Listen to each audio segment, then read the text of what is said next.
It was a typical afternoon at O'Hare International Airport, a place where thousands of travelers pass through each day. The buzz of activity surrounded me, people shuffling past in every direction, their faces as familiar as the endless rhythm of rolling suitcases. The scent of freshly brewed coffee hung in the air from the nearest cafe, while the constant buzz of flight announcements echoed overhead.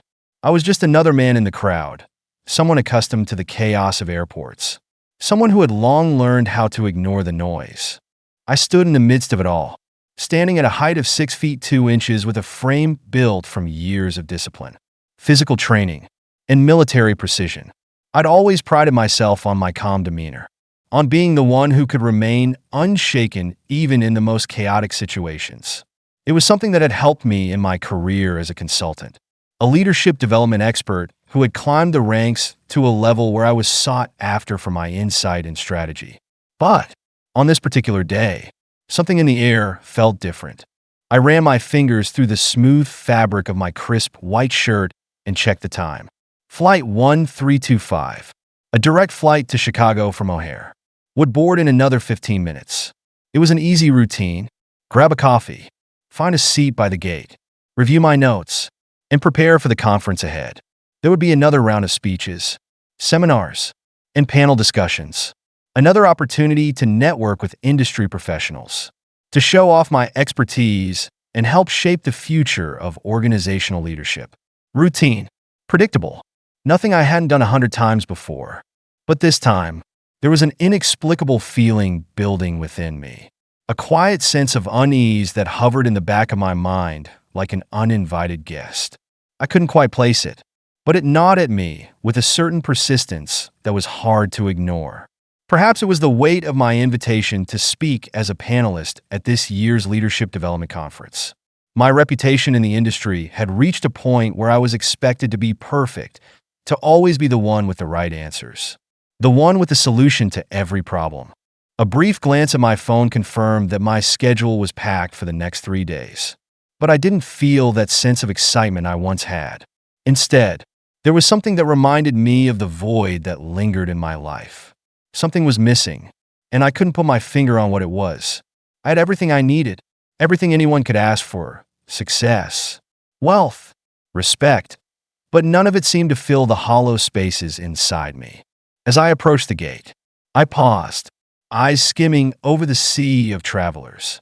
Businessmen in suits, women balancing large shopping bags, students with backpacks slung over their shoulders.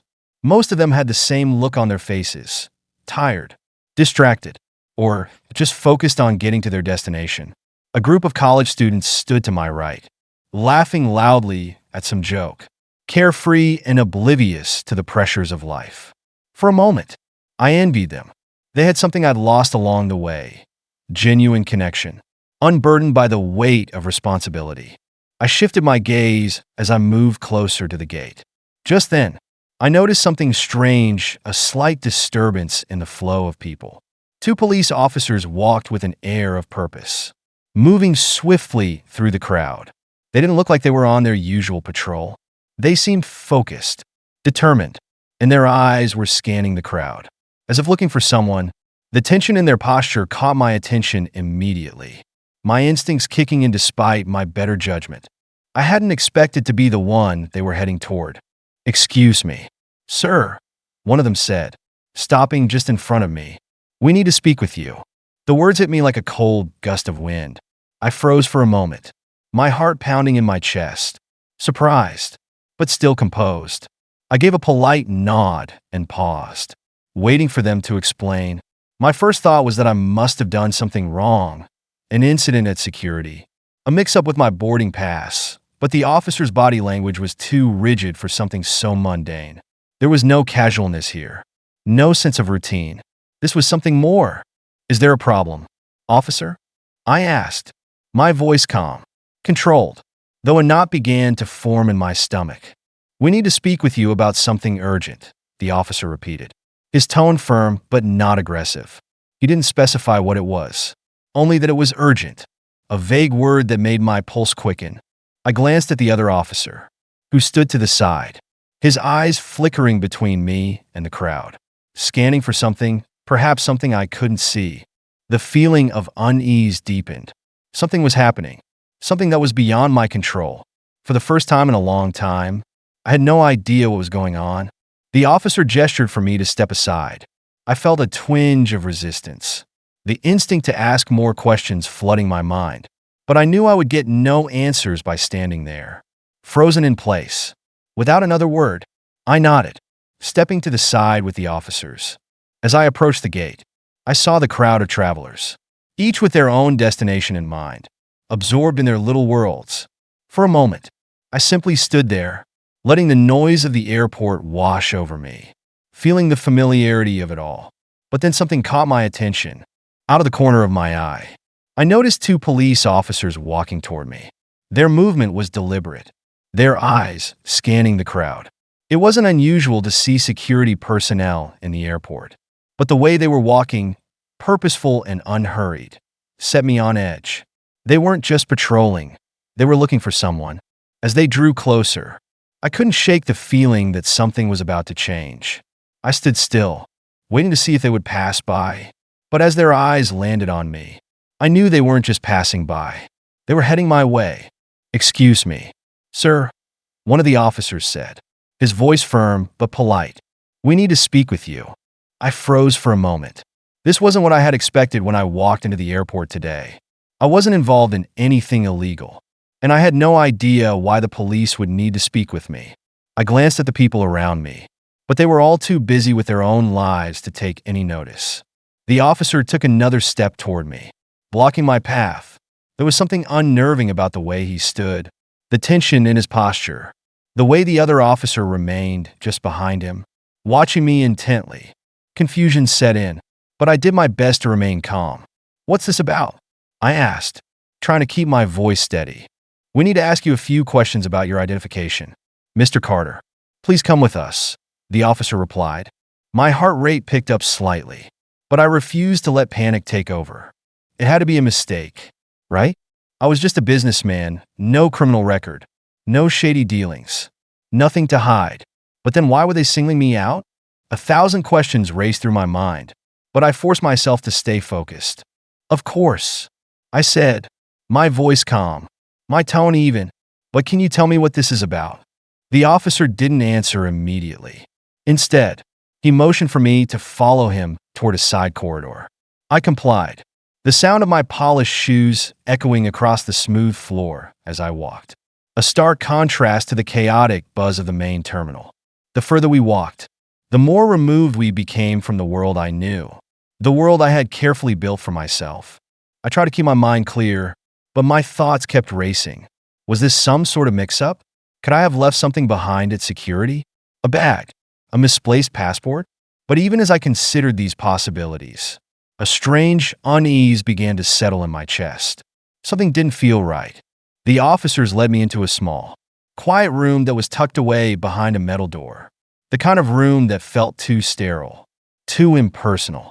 The air was cooler in here, and I could hear the distant sound of an announcement over the loudspeaker. But the silence in the room was thick, and it pressed down on me. "Please have a seat," one of the officers said, motioning toward a chair across from a small table. I sat there, my mind still racing. He pulled up a chair and sat across from me, looking at me with a sharp gaze. His partner stood by the door, arms crossed, watching the exchange like it was some sort of interrogation. "Mr. Carter," the officer began, "I'm going to need to ask you some questions. We've recently been alerted to some discrepancies involving your identity. Can you confirm your full name and date of birth for us?"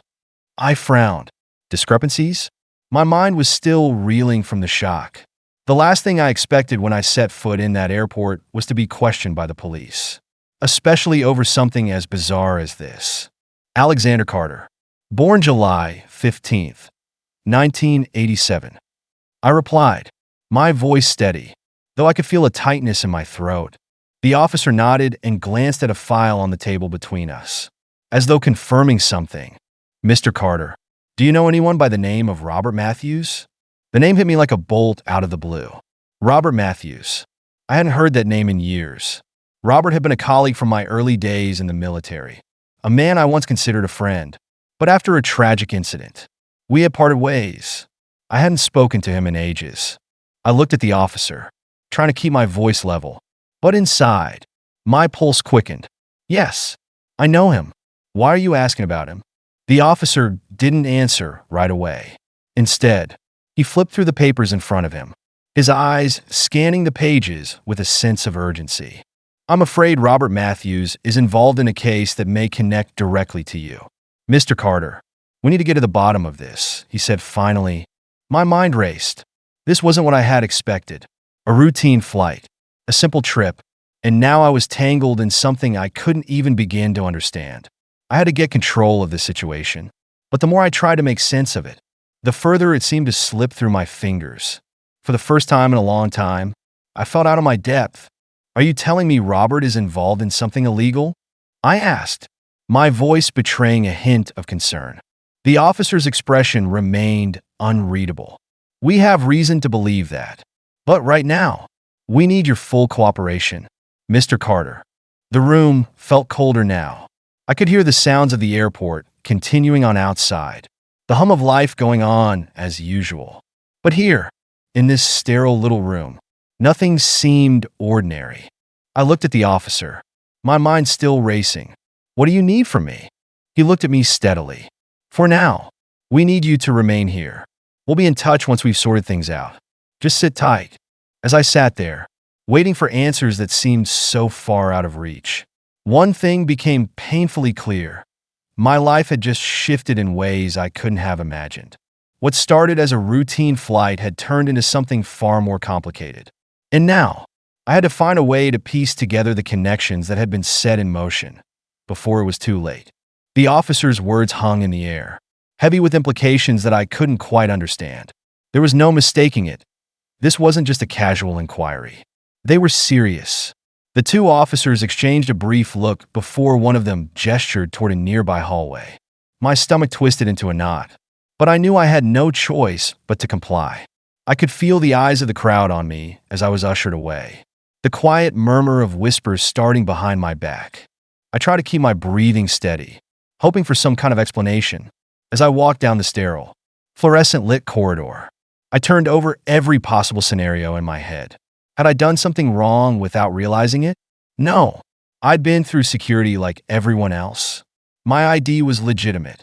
What was going on? The officers led me into a small room at the end of the hall.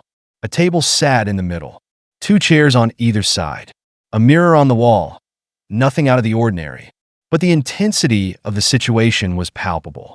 I took a seat as one of the officers closed the door behind us. They didn't sit immediately, but instead stood, staring at me for what felt like an eternity. The silence stretched on until I couldn't take it anymore.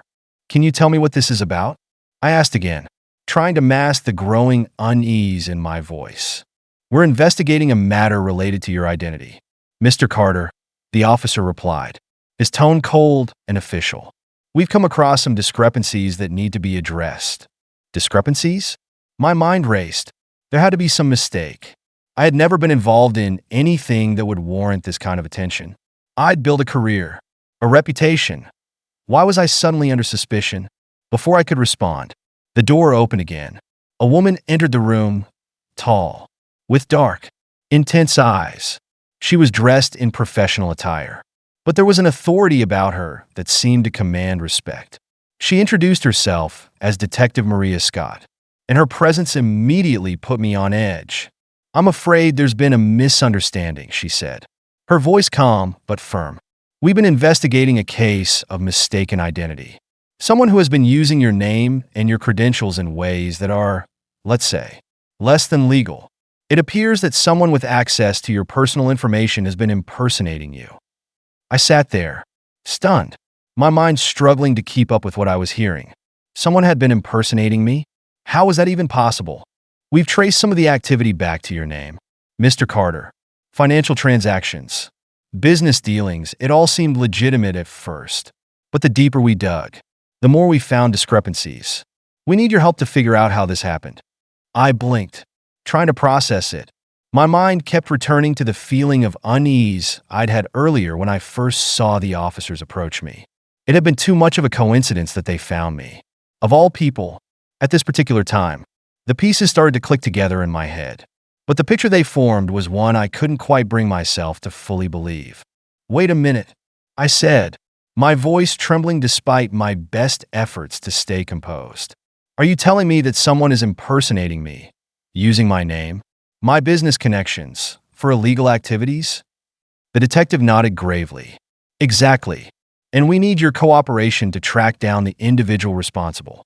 We need you to go through some of your records, some of your recent transactions, to see if anything seems off. We think this person might be someone with access to your personal files." I shook my head, still in disbelief. "I don't understand. How did they get my information? Who could have done this?" Maria Scott took a step closer, her expression softening just slightly. "We don't know yet, but that's why we need your help. Mr. Carter, if we can connect the dots, we'll be able to stop this person before they cause more damage." I sat there, my mind reeling. This wasn't the way I had imagined my day going. A routine flight to a leadership convention had turned into something much darker, much more personal. It wasn't just about business anymore. My life, my reputation, was at risk. I had to clear my name, had to figure out who was behind this.